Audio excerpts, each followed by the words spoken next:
On the plain of Marathon, a modest earthen mound rises from flat farmland.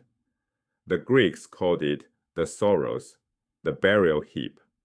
Inside lie the cremated remains of exactly 192 Athenian soldiers. No other Greek army ever received this honor, burial on the battlefield where they fell. This is a story of two responses to one battle. One, a sacred funeral, the other, a slow building storm. To understand why this mattered, start with what Athens did next, something unprecedented. Athenian soldiers killed in war were normally returned to their families for private burial. The most honored dead earned a place along the sacred way near the academy, the city's prestigious cemetery road. Marathon's dead received neither treatment. Athens chose to bury them together on the field itself, with full sacrificial rites normally reserved for gods and heroes. This was not standard military honor, it was a radical act of collective worship. The men who died at Marathon became the first Athenian soldiers to be interred where they fought. They were also the last. No generation after ever claimed this privilege again. Archaeologists excavated the soros layer by layer, and what they found reveals a religious world behind Greek warfare. At the bottom, a narrow sacrificial trench, 30 feet long and 3 feet wide, packed with charred animal bones and burned offerings. These sacrifices honored Heracles, patron of warriors, Theseus, Athens' mythical founder, Athena, protector of the city, Poseidon, and possibly Artemis, a personal cult of the general Miltiades. Above the trench lies the main deposit, right? A massive cremation rectangle, 85 feet by 30, dense with bone fragments and grave goods. Among these goods, lekythoi, small Athenian oil vessels placed with the dead, traditionally said to hold the tears of mourners. Dozens accompanied the fallen. One detail stands out: a single individual urn, set apart from the communal remains, likely a strategos, an Athenian general, one of 10, each commanding a tribal regiment. Strategoi fought in the front rank. Death was an occupational hazard, and some of the lekythoi were older, gathered from other cemeteries across Attica. Families gave up their own ancestors' grave goods to honor these men. The scale of collective grief reshaped even private mourning. While Athens mourned, news of the defeat was already racing east through the Persian relay system from Sardis to Susa, reaching King Darius. He resolved on a second, larger invasion. He never launched it. Darius died in 486 BC, 4 years after Marathon. His tomb still stands at Naksh-e-Rostam, a cliff-faced necropolis carved into rock in southern Persia. His epitaph tells us everything about the man. Carved in stone, Darius declared, "I was a good spearman on foot and on horseback. I was good with the bow and arrow on foot and on horseback."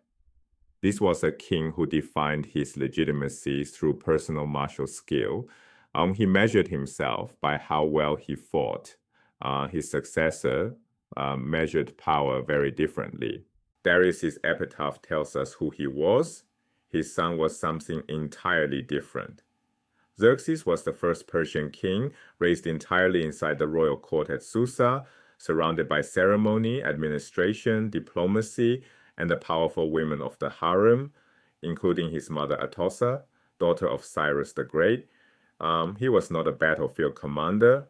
Where Darius defined kingship through spearmanship and archery, Xerxes defined it through building programs and imperial spectacle. Where Darius drew on decades of personal combat experience, Xerxes drew on courtiers, advisors, and family obligation.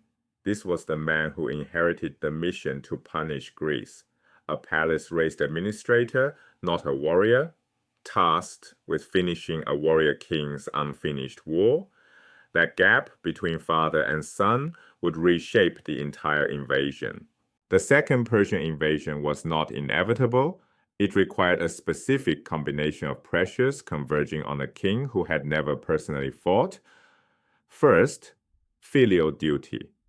Darius died with the mission incomplete, and the Persian son was expected to finish his father's work. Second, Mardonius, a nobleman, royal kinsman, and ambitious general who had previously lost his fleet off Mount Assos. Mardonius lobbied Xerxes relentlessly, not from patriotism, but ambition. He wanted to become satrap of a conquered Greece, a satrap, a provincial governor, and Greece was the prize. Third, imperial prestige. Marathon was a humiliation. The empire's reputation demanded a response. These three forces pressed inward until the decision was made, assemble the largest invasion force in history. The invasion Xerxes planned was not just larger than his father's, it was philosophically different. Look at the arc of Persian warfare across three kings. Cyrus the Great conquered through improvisation and speed, riding into unknown territory, adapting on the move. Darius refined this into targeted expeditionary forces, punitive raids like Marathon. Xerxes abandoned both models.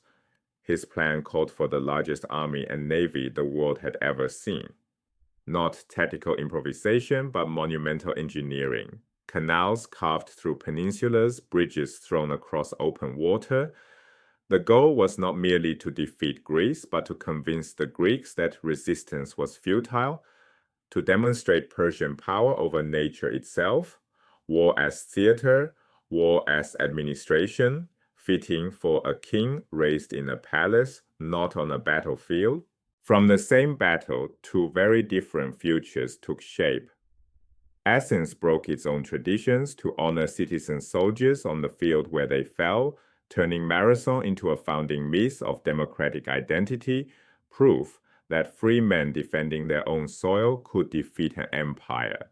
Persia saw not just a defeat to avenge, but a generational transition from a warrior king who wanted to fight in person to an administrative king who would bury Greece under the sheer weight of imperial resources.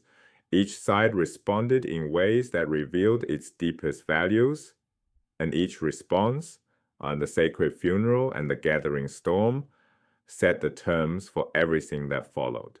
Here lies the final irony.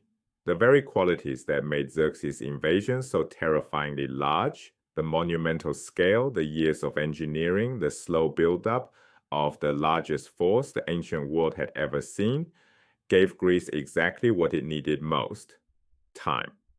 Time to argue, time to unite, and the time to prepare for what was coming.